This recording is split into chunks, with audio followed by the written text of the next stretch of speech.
Hello friends, good evening to everyone. Welcome to our channel Commerce Solution. So friends, as we have started paper 2 first unit, that is business environment and international business. So friends, we have completed all the lectures and topic wise. So friends, we are now doing the PYQs previous year questions जो कि बहुत ही important है क्योंकि सारे concept समझने के बाद हम PYQs करें और कुछ MCQs करें.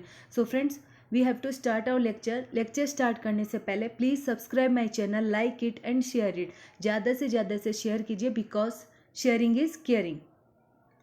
सो friends, today's first question is broad money has to be sensitize through. Broad money को सेंसिटाइज किसके थ्रू किया जाए? CRR के थ्रू, SLR या रेपो रेट. ये सारी वो है जो RBI लगाती है अपने बैंक्स के ऊपर. तो all of the above which the following denote the, इन चारों में से which one is the correct answer.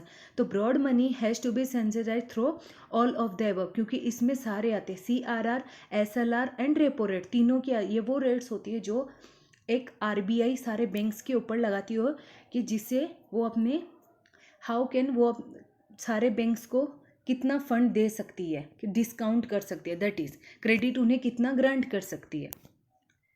Next question, out of the following which are the 4 dimensions of human development index. इनमें से कौन सा 4 डिमेंशंस है जो ह्यूमन डेवलपमेंट इंडेक्स है? Life expectancy, literacy level, success rate of marriages, standard of living, crime rate, corruption level, economic entitlement and foreign visits. इनमें से कौन सा, और यहाँ पे हिंदी में भी क्वेश्चंस दिए हुए. The students which don't know English they can also watch the Hindi questions. तो इनमें से out of the following which are the 4 dimensions, कौन से 4 डायमेंशंस है जो ह्यूमन डेवलपमेंट के लिए, जो 4 डायमेंशंस है 1, 2, 4 एंड 7. 1 लाइफ एक्सपेक्टेंसी, ये क्या है, 4 डायमेंशंस में आता है. फिर सेकेंड वन लिटरेसी लेवल, ये भी आना है. फोर्थ है अपना सक्सेस रेट ऑफ मैरिजेस, ये नहीं आता. क्या ये आता है 4 डायमेंशंस ऑफ ह्यूमन डेवलपमेंट में? नो. तो स्टैंडर्ड ऑफ लिविंग ये आता है. Crime rate, no, it will not come. Corruption level, ये भी नहीं आता. Economic entitlement, yes this will come because economic entitlement आएगा क्योंकि इकोनॉमिक में क्या होता है, that is very important.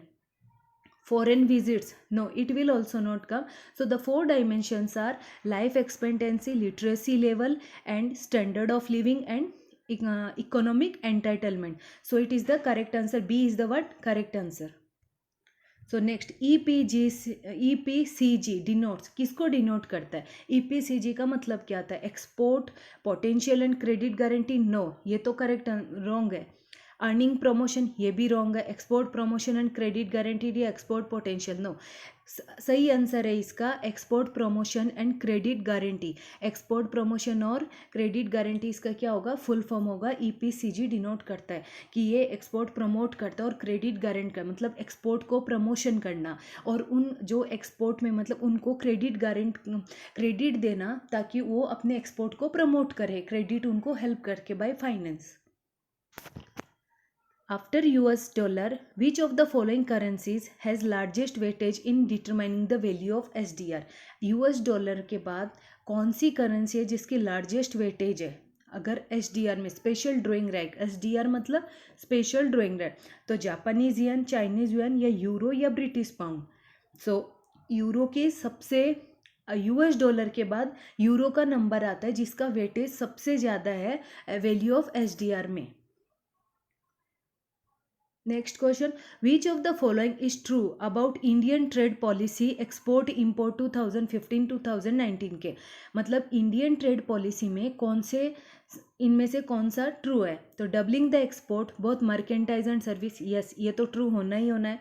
Achieving 3-5% share in the global export, जब इनमें से कौन सा हमें ट्रू पूछा है, जो इंडियन ट्रेड पॉलिसी है ना एक्सपोर्ट इंपोर्ट की 2015 और 2019 तक में, उसमें क्या पॉलिसीज़, क्या रूल्स, क्या अचीवमेंट्स किए, इनमें से वो पूछा गया. Introduce 2 new schemes MEIS and SEIS, या इंट्रोड्यूस सिंप्लीफाई आयात निर्यात firm. So correct answer is all the correct. ये सारे ही करेक्ट है क्योंकि 2015 से 2019 तक इंडियन ट्रेड पॉलिसी में ये सारे थे कि डबल हो गया एक्सपोर्ट करना, डबलिंग हो गया एक्सपोर्ट में, और अचीव किया क्या 3-5% शेयर इन ग्लोबल एक्सपोर्ट्स में अचीव हुआ था।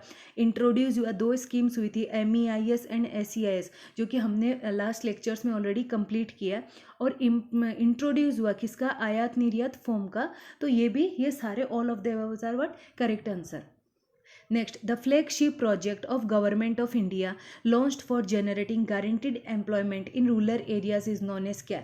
जो फ्लैगशिप जो प्रोजेक्ट है ना गवर्नमेंट ऑफ इंडिया के द्वारा launched for generating guaranteed employment rural areas में जो अभी लॉन्च हुआ है वो कौन सा है, PMRY, MNREGA या JRY या NREP। So correct answer is MNREGA। ये क्या था जो गवर्नमेंट ने लॉन्च किया था रूरल डेवलपमेंट के लिए। नेक्स्ट है अपना assertion and reason. International business focus on global resources opportunities to buy sell world wide.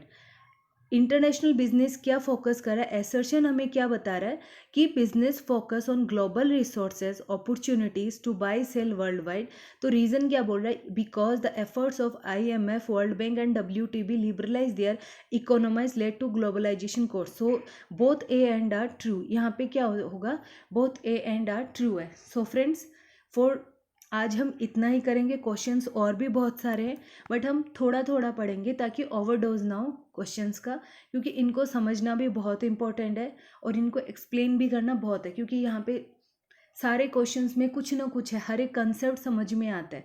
तो इसमें एसर्शन और रीजन में भी ये समझा कि international business focus on global resources. Global international business क्यों करते हैं हम, क्योंकि ग्लोबल रिसोर्सेज को बढ़ाना, अपने बिजनेस को बढ़ाना, opportunities to buy sell world wide होना, ताकि इसलिए रीज़न क्या बोला, बिकॉज ये एफर्ट्स किस किस के हैं, IMF, वर्ल्ड बैंक, WTO। सो ये दोनों ही करेक्ट है अपने आप में। So friends I hope you have understood all the questions. So friends, for today only this much. I have completed my 5 to 7 questions and we will rest to in tomorrow's lecture. So friends, for today only this much. Please subscribe my channel, like it, share it और ज़्यादा से ज़्यादा इसे share कीजिए और like कीजिए। Thank you, bye bye.